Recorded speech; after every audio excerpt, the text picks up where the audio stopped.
이 시간 우리 하나님 말씀을 함께 읽도록 하겠습니다. 요한복음 우리 18장 19절에서 27절 우리 함께 읽겠습니다. 요한복음 18장 19절에서 27절입니다. 대제사장이 예수에게 그의 제자들과 그의 교훈에 대하여 물으니 예수께서 대답하시되 내가 드러내놓고 세상에 말하였노라. 모든 유대인들이 모이는 회당과 성전에서 항상 가르쳤고 은밀하게는 아무것도 말하지 아니하였거늘 어찌하여 내게 묻느냐. 내가 무슨 말을 하였는지 들은 자들에게 물어보라. 그들이 내가 하던 말을 아느니라. 이 말씀을 하시매 곁에 섰던 아랫 사람 하나가 손으로 예수를 쳐 이르되 내가 대제사장에게 이같이 대답하느냐 하니 예수께서 대답하시되 내가 말을 잘못하였으면 그 잘못한 것을 정언하라. 바른 말을 하였으면 내가 어찌하여 나를 치느냐 하시더라. 안나스가 예수를 결박한 그대로 대제사장 가야바에게 보내니라. 시몬 베드로가 서서 불을 쬐더니 사람들이 묻되 너도 그 제자 중 하나가 아니냐. 베드로가 부인하여 이르되 나는 아니라 하니 대제사장의 종 하나는 베드로에게 길을 잘린 사람의 친척이라. 이르되 내가 그 사람과 함께 동산에 있는 것을 내가 보지 아니하였느냐. 이에 베드로가 또 부인하니 곧 닭이 울더라. 아멘. 이상 우리 같이 기도하시면서 하나님의 은혜를 사모하면서 함께 기도하겠습니다. 오늘 말씀 가운데 우리 마음에 하나님께서 들려주시고자 하는 그 음성을, 그 메시지 붙잡을 수 있는 복된 시간 될 수 있도록 말씀 안에서 우리의 묶여있는 것들이 풀어지고 진정한 자유와 평강을 얻을 수 있는 귀한 역사가 이 시간 말씀을 듣는 이 시간 나타날 수 있도록 말씀을 사모하시면서 우리도 같이 주여 한번 부르고 함께 기도하시겠습니다. 주여 아버지 하나님 감사합니다. 이제 주 앞에 나와사오니 말씀 듣기를 원합니다. 이 말씀 통해서 힘을 얻기를 원합니다. 자유함을 누리기를 원합니다. 주님 축복해 주시고 역사해 주시고 은혜 베풀어 주옵소서. 함께하여 주옵소서. 아버지 하나님 역사하여 주옵소서. 말씀을 통해서 힘을 얻기를 원합니다.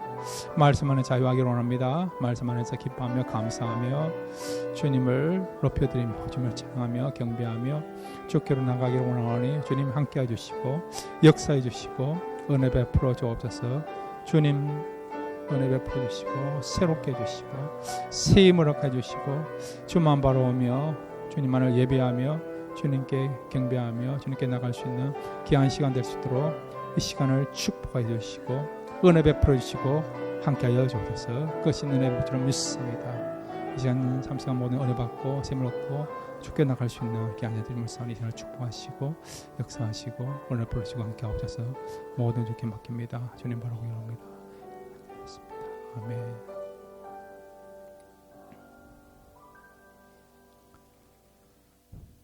하나님 아버지 이 시간 말씀 듣기를 원합니다. 말씀만이 유일한 희망이 될 줄로 믿습니다. 말씀만이 우리를 치유하며 회복하게 될 줄로 믿습니다. 이 시간 저희들 사모하는 마음으로 갈급한 마음으로 말씀 듣기를 원하오니 이 말씀이 우리의 마음에 심겨지고 이 말씀이 우리 마음에 들려짐으로 말미암아 다시 새 힘을 얻을 수 있는 귀한 시간 될 수 있도록 이 시간을 축복해 주옵소서. 예수님의 이름으로 기도드렸습니다. 아멘. 말씀은 힘이 있습니다. 말씀을 통해서 다시 한번 힘을 얻고 용기를 얻고 새로운 마음 가지고 새 출발할 수 있는 귀한 시간 되시기를 바랍니다. 오늘 본문의 내용은 창조주이신 우리 주님께서 피조물에게 신문을 받는 그런 내용이에요. 이거는 도저히 일어날 수 없는 일이죠. 하극상 가운데도 하극상이라 할 수 있죠. 그런데도 예수님은 창조주이시고 죄가 없는 분이시고 구원자이시지만은 대제사장에게 또 권력에 복종하면서 신문을 받고 있는 것을 보게 됩니다. 그래서 오늘 예수님이 신문을 받으신 이 내용을 통해서 우리에게 주시고자 하는 교훈을 함께 생각하겠습니다. 첫 번째로 한번 따라해 주시기 바랍니다. 세상 앞에서 당당하자. 당당하시 바랍니다. 가진 자 앞에서도 그렇고 또 힘 있는 자 앞에서도 그 다음에 세상에 큰 어떤 그런 기업이나 또 파워를 갖고 있는 사람 앞에서도 기죽지 마시고 당당하시기를 바랍니다. 주님은 신문을 받고 있지만은 그럼에도 불구하고 당당한 것을 우리가 보게 됩니다. 우리가 누구입니까? 주님에 속한 사람이고 주님의 자녀이고 제자 아닙니까? 그러니까 주님이 그렇게 한 것처럼 저와 여러분도 세상 앞에서 당당해야 될 줄로 믿습니다. 자, 오늘 성경 여러분 요한복음 18장 우리 19절 20절을 같이 읽겠습니다. 시작. 대제사장이 예수에게 그의 제자들과 그의 교훈에 대하여 물으니 예수께서 대답하시되 내가 드러내놓고 세상에 말하였노라. 모든 유대인들이 모이는 회당과 성전에서 항상 가르쳤고 은밀하게는 아무것도 말하지 아니하거늘. 예수님께서 겟세마네 동산에서 밤새도록 기도를 마치시고 가룟 유다에 의하여서 결국 잡히시게 되어서 지금 대제사장 관저에 신문을 받게 되었습니다. 오늘 본문에 나와 있는 대제사장의 이름은 안나스라고 되죠. 안나스. 이 안나스라는 사람은 집안 자체가 굉장히 그런 어떤 권력을 추종하는 그런 사람이었습니다. 원래 여러분 대제사장은 종신직이었어요. 종신직. 아론 때부터 종신직이었는데 그런데 예수님 당시에는요. 로마가 이렇게 이스라엘을 또 유대를 지배한 이후부터는 대제사장이 종신직이 아니고요. 황제가 임명하는 임명직으로 바뀌게 되게 된 것입니다. 그러니까 황제의 그런 임명을 받기 위해서 어떻게 합니까? 막대한 뇌물을 바쳐야 되는 그런 상황이죠.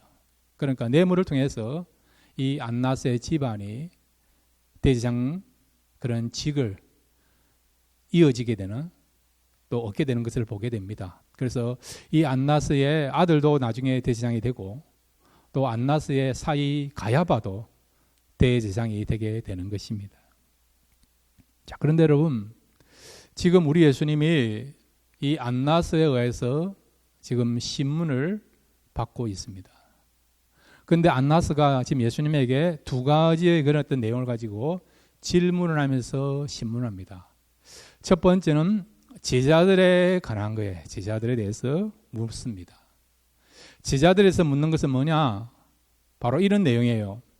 제자들의 수가 얼마인가? 그 다음에 제자들의 성량이 어떻는가? 제자들의 성량을 알기를 원하는 것은 무엇입니까? 이 사람들이 앞으로 반역을 하려고 할 것인가? 로마 정부의 상대에서 시위를 일으켜서 혁명을 일으키지 않겠는가? 그런 부분에서 의심을 가지고 제자들에 대해서 물었던 것이죠. 그 다음에 이 안나스가 예수님께 물은 내용은 뭐냐? 예수님의 교훈에 대해서 묻고 있습니다. 예수님에 대한 교훈에 대해서 묻고 있다는 것은 바로 예수님이 지금 가르치는 그 방향, 본질이 뭔가 그런 것들을 알기를 원했던 것이고 그 다음에 또한 예수님이 율법에 대해서도 어떤 생각, 어떤 가치를 갖고 있는가 그것을 알기 위해서 예수님께 물은 것이죠. 그러니까 지금 안나스는 제자들에 대해서 또 예수님께서 가르친 내용에 대해서 묻고 있습니다. 그렇게 한 목적은 뭐냐? 두 가지예요. 하나는 들어보고 자기들이 권력을 유지하는데 전혀 지장받지 않는다. 걸림돌이 되지 아니한다. 그러면 예수님을 자신의 편으로 회유하려고 하는, 자신의 편으로 회유해서 또한 이용하려고 하는 그런 목적을 가지고 예수님을 신문한 것이고, 또 하나의 이유는 뭐냐? 딱 들어보고 방향이 다르다.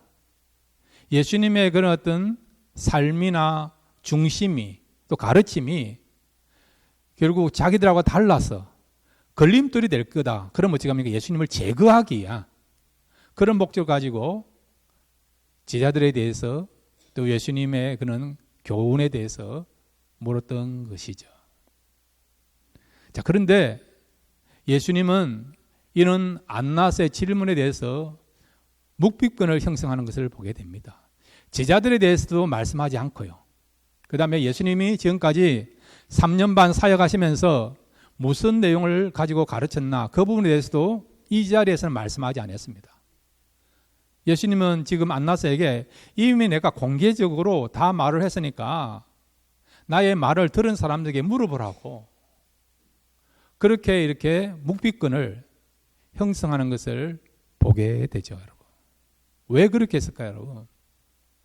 예수님은 안나스가 요구한 대로 제자들이 어떤 사람들이고 몇 사람이고 이야기할 수 있어요. 그들의 삶의 특징이 무엇이고 어떤 중심을 가지고 있는 사람이고 성격은 어떤가 말할 수 있습니다. 그럼에도 불구하고 예수님은 말하지 않은 겁니다. 또 예수님의 가르침에 대해서도 말을 할 수 있죠, 여러분. 근데 예수님은 안나스가 요구한 대로 전혀 그런 반응을 보이지 않는 것이죠. 안나스가 요구한 대로 주님이 뭘 가르쳤는가를 지금 말씀하지 않고 있다는 겁니다. 그렇게 한 이유는 뭐냐? 바로 예수님은 악하고는 손을 잡지 않으려고 하는 그런 중심을 가지고 악을 멀리하려고 하는 그런 마음을 가지고 주님은 묵비권을 형성하고 있는 것을 보게 됩니다. 사랑하는 성도 여러분, 저와 여러분에도 분별력을 가져야 될 줄로 믿습니다. 그리고 당당해야 될 줄로 믿습니다. 그리고 여러분, 그것이 악한 것이다. 그리고 죄이다. 하나님하고는 상관이 없는 것이다. 하나님이 미워하는 것이다. 하나님의 뜻하고는 저버리는 것이다. 만약에 그런 것이라고 한다면 단호하게 그것을 버리시고 손을 잡지 않고 악한 모양도 버릴 수 있는 그런 저와 여러분 되시기를 바랍니다. 왜냐하면 이 안나스가 갖고 있는 그 중심이나 그의 하는 모든 행동 자체가 악한 것이고 하나님의 뜻하고는 전혀 다른 그런 생각이고 그런 가치관이기 때문에 그래서 주님은 이 악에 대해서 손을 잡지 않고 그 다음에 단호하게 거절하고 그리고 악에 대한 그 어떤 모양도 버리려고 하는 그런 중심을 가지고 묵비권을 형성하고 있는 것을 보게 되죠. 여러분, 사탄은 옛날이나 지금이나 동일하게 두 가지 방법을 가지고 우리에게 찾아옵니다. 어떤 경우는 회유해요. 회유합니다. 네가 그것을 하면 성공할 수 있다. 아담과 하와에게 유혹하고 회유한 것처럼 너희들이 그것을 따먹으면 눈이 밝아져서 하나님과 같이 될 수 있다. 그리고 그것을 따먹는다 하더라도 죽지 아니할 것이다. 달콤하게 말씀을 어기더라도 얼마든지 승리할 수 있고 성공할 수 있고 잘 살 수 있다. 이런 내용을 가지고 우리를 회유합니다. 또 하나는 여러분, 그런 회유에 넘어가지 않으면 어떻게 합니까? 협박합니다. 때로는 우리에게 두려움을 줍니다. 너는 망할 것이다. 실패하게 될 것이다. 세상 사람들이 너를 다 버리게 될 것이다. 너 혼자 남을 것이다. 그런 두려움을 줍니다. 그 두려움 때문에 우리가 악을 받아들이고 악의 모양을 선택하게 되고 따라가게 되고 악과 손을 잡게 하는 그런 삶을 살아가게 되는 그런 것들이 나타나지 않습니까? 어떤 사람은 이런 이야기 하지 않습니까? 내가 원하는 것을 이룰 수 있다고 하면 악마하고도 손을 잡을 수 있다. 그런 이야기를 하지 않습니까? 그런 드라마 보신 적 없습니까? 다들 경건하셔가지고 드라마를 안 보신 것 같은데, 예. 그런 내용들이 있지 않습니까? 지금도 세상에는 내가 원하는 걸 이룰 수 있다 그러면 그것이 죄임에도 불구하고 그 죄를 지으면서 끝까지 자기 원하는 것을 이루려고 하는 그런 사람들이 있지 않습니까? 세상 사람들 그렇게 산다 하더라도 저와 여러분은 거룩한 사람이고 천국을 바라보는 사람이고 또한 주님께 속한 사람이기 때문에 우리가 악하고는 손을 잡지 않고 악의 어떤 모양도 우리가 따르지 않고 주님처럼 세상 앞에서 당당하게 그리스도인의 삶이 무엇인가, 하나님의 사람들이 어떤 사람인가를 보여줄 수 있는 그런 부분에서 아름다운 삶을 살아갈 수 있는, 또 이런 부분에서 선한 영향력을 끼칠 수 있는 그런 저와 여러분 되시기를 바랍니다. 두 번째로 여러분, 오늘 주님께서 이 피조물에게 신문을 받으심으로써 우리에게 주시고자 하는 귀한 교훈이 있습니다. 한번 따라해 주시기 바랍니다. 세상의 악함을 빛으로 드러내자. 예. 이 안나스의 그런 질문에 예수님이 묵비권을 형성했죠. 대제사장이 물었습니다. 그러면 그 사람의 타이틀이나 권위를 생각하면 얼마든지 답을 할 수 있는데도 주님은 답을 하지 않았습니다. 나에게 묻지 말고 내 말을, 나의 진리를 들은 사람들에게 물어봐라고, 그렇게 주님께서 이 안나스의 질문에 대해서 회피했습니다. 그랬더니 예수님의 말씀을 듣고 있던 이 대제사장의 옆에 있는 그런 부하가요, 그러니까 산헤드린 공회를 지키는 경비원이나 또 경원 좀 되는 그런 사람이 할 수 있죠. 그런 부하가요, 손을 들어 예수님의 뺨을 치는 그런 일을 행하게 되었습니다. 오늘 성경 여러분 22절 23절을 같이 읽겠습니다. 시작.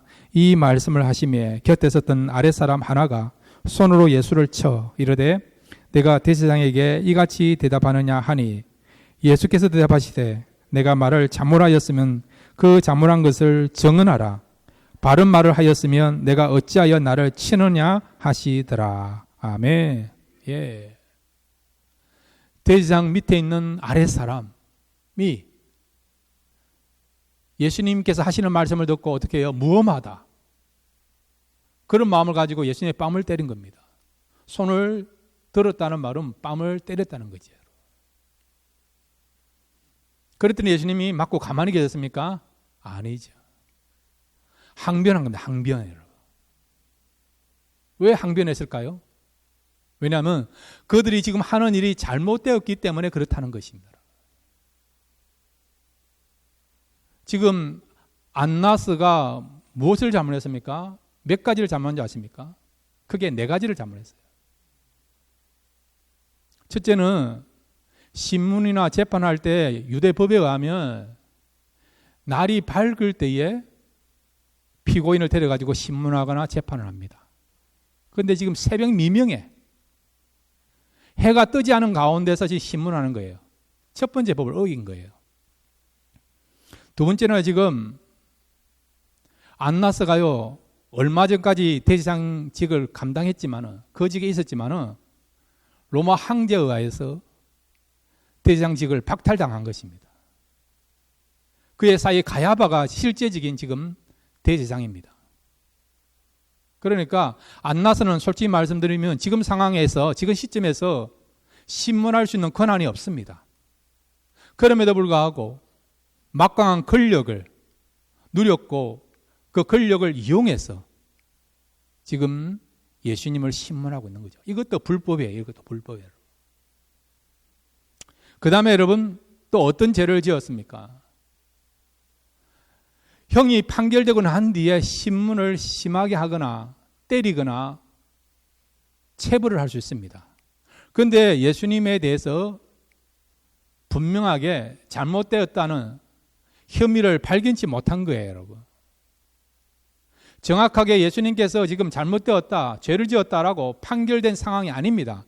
그럼에도 불구하고 함부로 죄인 취급하면서 때린 것은 이것도 잘못한 것이죠. 그러니까 지금 이런 3가지 이유로 안나스는 잘못하고 있고, 또 하나의 잘못은 무엇입니까?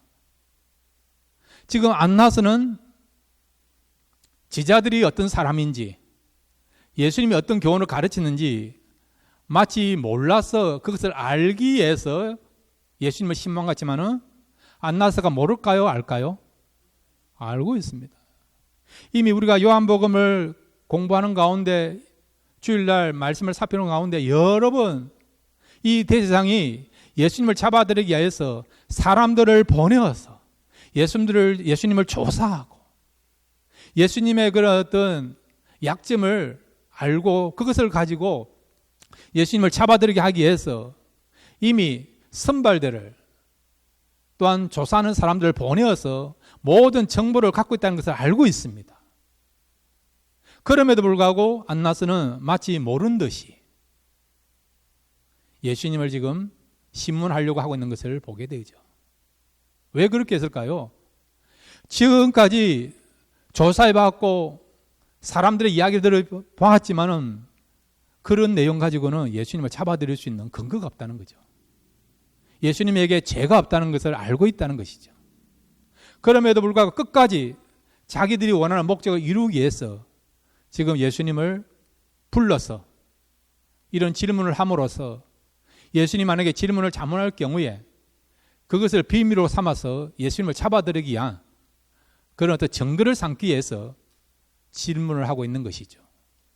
그러니까 이것도 의인을 죄인 만들려고 하는 그런 속셈을 가지고 예수님을 신문하고 있는 것을 보게 되는 것이죠.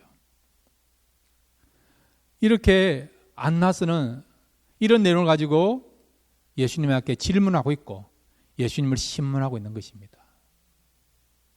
이 모든 것을 예수님이 아실까요? 모르실까요? 알고 계시는 거죠. 여러분, 사람들은 모르시지만 주님은 아십니다. 우리 마음에 무엇이 있는가? 어떤 생각하는가? 어떤 삶을 살아가는가? 여러분의 생각까지도 다 아십니다. 불꽃 같은 눈으로 우리의 모든 것들을 보십니다. 은밀한 곳에서 행하는 모든 것도 보십니다. 그러니까 여러분 코람되어 하나님 앞에서 살아갈 수 있는 그런 저와 여러분 되시기를 바랍니다. 그러니까 주님은 이 모든 것을 아시기에 이 안나스의 음모, 불법, 부조리, 부패 이 모든 것들을 아시기에 어떻게 해요? 그 부분에 대해서 지금 항변하고 있는 것이죠. 아직 예수님의 그런 어떤 죄가 혐의가 드러나지 않음에도 불구하고 함부로 이렇게 폭력을 행하는 그 부분에 대해서 주님은 정당하게 맞서서 항의를 하고 있는 것을 보게 되는 것입니다. 사랑하는 성도 여러분, 하나님의 사람들이 세상을 살아갈 때 우리는 영적인 것을 중요시 여깁니다. 그렇지만 여러분, 우리가 이 땅에 살면서 영적인 뿐만 아니라 도덕적인 부분들 또 사회적인 문제들까지도 우리가 관심을 가지고 그런 곳에서도 우리가 빛으로 드러내며 살아가야 될 줄로 믿습니다. 주님은 이 부분에 대해서 우리에게 이렇게 말씀하고 계십니다. 여러분이 잘 알고 있는 말씀 마태복음 5장 14절에서 16절 말씀 함께 읽겠습니다. 시작. 너희는 세상의 빛이라. 산에 있는 동네가 숨기지 못할 것이요 사람이 등불을 켜서 말 아래에 두지 아니하고 등경 위에 두나니 이러므로 집안 모든 사람에게 비치느니라. 이같이 너희 빛이 사람 앞에 비치게 하여 그들로 너희 착한 행실을 보고 하늘에 계신 너희 아버지께 영광을 돌리게 하라. 아멘. 우리가 세상의 빛이라는 거예요. 교회 안의 빛으로 국한된 것이 아니라 성도끼리만 우리가 교제하면서 살아가는 그곳에만 빛이 아니라 우리가요 무슨 빛이라고요? 세상의 빛이야. 세상에 악이 편안히 판을 치고 그 다음에 부정부패가 있고 음란과 부패와 타락이 있는 그런 세상 속에서 우리가요 진정한 빛이 되라고 말씀하고 있지 않습니까? 여기서 말하는 빛은 무엇입니까? 진리의 빛이에요. 진리의 빛. 무엇이 참된 진리인가를 우리가 드러내야 된다는 거예요. 여기서 말하는 빛은 뭐냐? 영적으로 뿐만 아니라 도덕적으로도 그 다음에 윤리적으로도 우리가 세상 속에서 진정한 정의를 이루고 공의를 실천할 수 있는 빛이어야 될 것을 말씀하고 있는 것입니다. 그러니까 예수님은 지금 유대 법적으로도 그렇고 로마 법적으로도 지금 안나스가 하는 것이 잘못된 것입니다. 권력을 힘을 남용하고 있는 것입니다. 그 부분에서 잘못된 것을 지적하면서 주님께서 항변하고 있는 것을 보게 되는 것이죠. 여러분 세상 속에 악이 있습니다. 악을 행하는 사람들이 있습니다. 그럼 우리가 기도만 해야 됩니까? 기도하십시오. 기도뿐만 아니라 그것이 잘못되었다고 한다면 동조하지 마시고 하나님께 주시는 마음을 가지고 그것이 악이다, 잘못되었다라고 이야기할 수 있고 항변할 수 있는, 그래서 우리가 진리의 빛이 되고 도덕적으로 바른 빛이 되고 또 정의를 실현할 수 있는 그런 부분에서도 빛이 될 수 있는 그런 저와 여러분 되시기를 바랍니다. 세 번째로 주님께서 오늘 이 안나스에게 신문을 받으심으로써 우리에게 주시고자 하는 귀한 교훈이 있습니다. 한번 따라해 주시기 바랍니다. 세상의 권위를 인정하자. 예. 여러분, 권위가 있어요. 오솔리트를 하죠, 여러분. 하나님께서 우리에게 권위를 주셨습니다. 그 권위를 가지고 권세를 행합니다. 그러실 때 하나님은 우리에게, 성도에게 세상의 권위에 대해서 우리가 인정하고 또 순종해야 될 것을 말씀하고 있습니다. 자, 여러분, 로마서 우리가 13장 1절에서 2절 말씀을 함께 읽겠습니다. 로마서 13장 1절과 2절입니다. 시작. 각 사람은 위에 있는 권세들에게 복종하라. 권세는 하나님으로부터 나지 않음이 없나니 모든 권세는 다 하나님께서 정하신 바라. 그러므로 권세를 거스르는 자는 하나님의 명을 거스름이니 거스르는 자들은 심판을 자취하리라. 아멘. 자, 여러분, 세상에 보면 그런 authority, 권세, 권위가 있지 않습니까? 대통령에 대한 그런 어떤 권위가 있고, 그 다음에 가버너에 대한 그런 권위가 있고, 또 그 다음에 경찰에 대한 그런 권위가 있지 않습니까? 또 학교에 가면 프린시플, 교장이라든지 선생님에 대한 권위가 있지 않습니까? 교회 안에도 또 우리가 또 그 권위가 있지 않습니까? 가정에도 권위가 있지 않습니까? 그러면 이 권위를 우리가 왜 인정해야 됩니까? 왜 인정해야 되죠? 그런데 놀라운 것은 이 권위가 어디서 나온 것입니까? 하나님께로부터 나왔다는 거예요. 하나님께로부터. 각 사람은 위에 있는 권세들에게 복종하라. 권세는 하나님으로부터 나지 않음이 없나니 모든 권세는 다 하나님께서 정하신 바라. 예. 마치 사람들에 의해서 권위가 주어진 것 같지만 아니에요, 여러분. 국민들 통해서 권위가 주어진 것 같지만 아니에요, 여러분. 하나님이 권위를 주신 것입니다. 하나님이 여러분 대통령에게, 고대사회는 왕에게, 그리고 또한 군대에 있는 그런 어떤 책임자들에게, 또 사회의 지도자들에게 권위를 주신 것입니다. 그러니까 이 모든 권위가 하나님께로 왔기 때문에 우리가 이 권위를 갖고 있는 사람들을 인정하고 순복하고 따라야 된다는 겁니다, 여러분. 자, 그러면 왜 이런 권위를 주셨는가? 왜 이런 권위를 하나님께서 이런 책임자들에게, 지도자들에게 주셨는가? 로마서 우리 13장 4절 말씀을 함께 읽겠습니다. 로마서 13장 4절입니다. 시작. 그는 하나님의 사자가 되어 내게 선을 베푸는 자니라. 그러나 내가 악을 행하거든 두려워하라. 그가 공연히 칼을 가지지 아니하였으니 곧 하나님의 사자가 되어 악을 행하는 자에게 진노하심을 따라 보응하는 자니라. 아멘.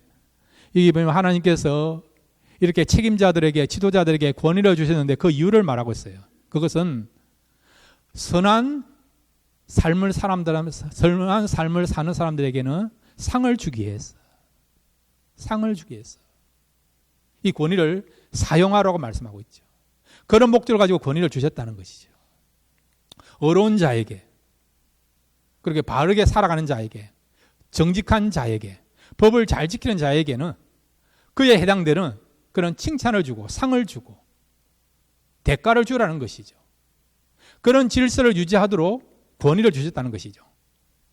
반면에 악을 향하는 자, 악을 향하는 자 있어요. 그런 사람도 어떻게 해요? 벌을 주고 처벌하라고. 그렇게 해야만이 질서가 유지될 수 있기 때문에 하나님께서는 그런 원리를 가지고, 그런 중심을 가지고 살아가라고 이런 책임자들에게, 지도자들에게 이런 권위, 권세를 주었다는 것입니다. 자, 그런데 어떤 경우는 상을 주어야 될 사람에게 상을 주지 않고 벌을 주는 경우도 있고, 어떤 경우는 악한 일을 했음에도 불구하고 어떻게 해요? 그 사람이 오히려 살아남고 상을 받거나 이득을 보는 경우가 있지 않습니까? 이런 부조리 현상들 일어나지 않습니까? 오히려 어떤 경우는 도덕적으로나 영적으로 어려운 것이, 바른 것이 판을 치고 왕성하고 갑이 되어야 됨에도 불구하고 어떤 경우는 부패하고 타락하고 악한 것들이, 이런 것들이 갑이 되는 그런 경우 있지 않습니까? 그런 것을 봤을 때 우리가 어떻게 됩니까? 모든 권위를 다 부정해야 됩니까? 이 부분에서 우리가 두 가지 원리를 가져야 돼요. 만약에 이 지도자가요, 하나님 말씀대로 또 하나님 주시는 그런 권위를 가지고 바르게 통치한다 그러면 따라야 된다는 겁니다. 선을 행한 자에게 상을 준다 그러면 따라야 된다는 거예요, 여러분. 마음이 안 들어도. 악을 행한 자에게 어떻게 벌을 내린다 그러면 따라야 된다는 겁니다, 여러분. 자, 그런데 여러분, 그런 현상이 아니고 정반대의 현상이 일어난다. 선을 행한 자에게 자기의 유익을 위해서 어떻게 해요? 벌을 내리고, 악한 자에게 이 사람이 자기한테 잘해주고 뇌물을 바치니까 눈 감아주고 오히려 혜택을 준다. 그러면 잘못된 삶 아닙니까? 이 부분에 대해서 우리가 어떻게 되느냐? 침묵해야 되느냐? 그렇지 않다는 것이죠. 만약에 하나님께서 침묵하라고 말씀하신다면 침묵 우리가 해야 됩니다. 그러나 침묵하지 말라고 한다면 우리가 얼마든지 이 부분에 대해서 정의를 실현하기 위해서 우리가 이야기할 수 있고 항변할 수 있고 이 잘못된 것을 드러내야 된다는 것을 또 우리에게 말씀하고 있는 것입니다. 자, 예수님만 보세요. 안나서가 신문합니다. 이제 다음 주엔 가야바가 신문합니다. 또 빌라도가 예수님을 신문합니다. 결론은 뭡니까? 예수님이 죄가 없는 것이 드러났어요. 빌라도는 여러분을 거쳐서 내가 신문하고 신문했지만은 그에게는 죄가 없다. 혐의점이 없다라고 인정하지 않습니까? 선포하지 않습니까? 근데 예수님은 풀려났습니까? 아니면 십자가형을 당했습니까?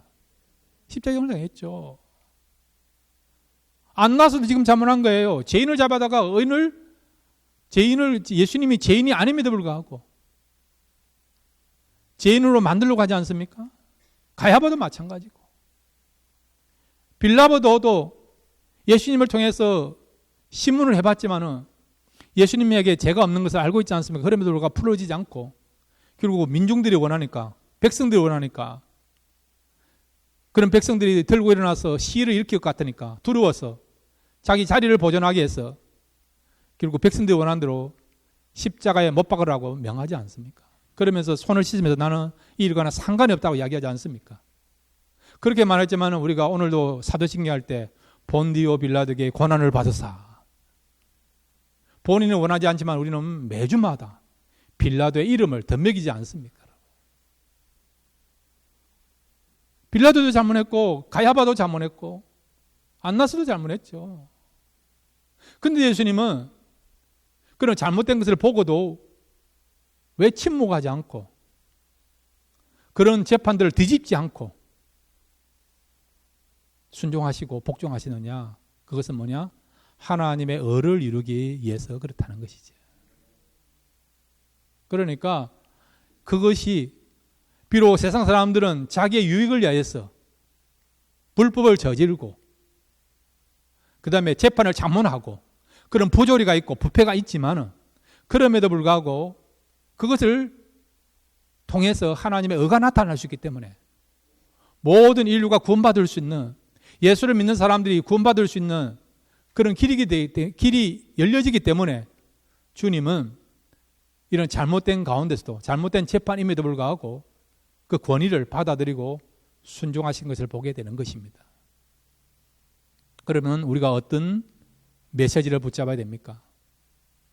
만약에 여러분 우리가 그런 불법인 것을 알고 성령께서 말하라고 하신다면 여러분 침묵하지 마시고 말하시길 바랍니다. 그러나 여러분 그것이 하나님의 의를 이룰 수 있다. 그렇다고 한다면 침묵하시고 하나님 뜻에 순종할 수 있는 저와 여러분 되시기를 바랍니다. 그러니까 우리가 분별력이 필요하다는 거예요. 우리가 어떻게 살아가야 되는 것인지, 과연 진리의 빛, 그 다음에 우리가 정의라고 한 빛, 공의의 빛을 우리가 나타내면서, 드러내면서, 때로는 항변하면서 그렇게 될 것인지, 아니면 하나님의 거룩한 뜻을 위하여 침묵해야 될 것인지, 이 부분에 대해서 우리가 상황에 따라서 얼마든지 다르게 나타날 수 있다는 것입니다. 그러나 분명한 것은 성령은 진리의 영이기 때문에 우리가 어떻게 살아야 될 것인가 말씀해 주시고 가르쳐 주시고 또 우리의 걸음을 인도해 줄 줄로 믿습니다. 우리 주님은 오늘 신문 받으시면서도 당당하셨습니다. 세상 앞에 당당하시고 또한 세상 앞에서도 참된 진리의 빛을, 거룩의 빛을, 어려운 빛을 드러내며 살아갈 수 있는 그런 저와 여러분 되시기를 주님의 이름으로 축원드립니다.